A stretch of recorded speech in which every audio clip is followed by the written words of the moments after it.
এক গ্রামে এক বিধবা বৃদ্ধা বাস করত। বৃদ্ধার পরিবারটি খুব গরিব ছিল।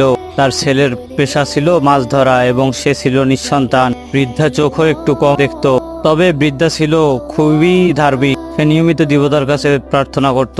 একদিন দেবতা তার প্রার্থনায় সন্তুষ্ট হয়ে বৃদ্ধাকে দেখা দিল এবং বলল, তুমি কি চাও? এই কথা শুনে বৃদ্ধা খুবই খুশি হলো, কিন্তু সে সিদ্ধান্ত নিতে পারলো না যে সে কি চাইবে। সে দেবতার কাছে কিছু সময় চেয়ে নিল।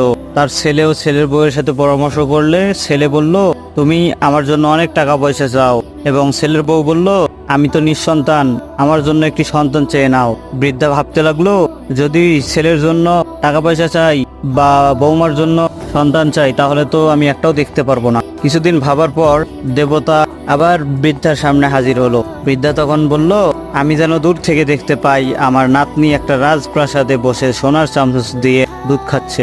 দেবতা বৃদ্ধার বুদ্ধি দেখে খুবই খুশি হলো এবং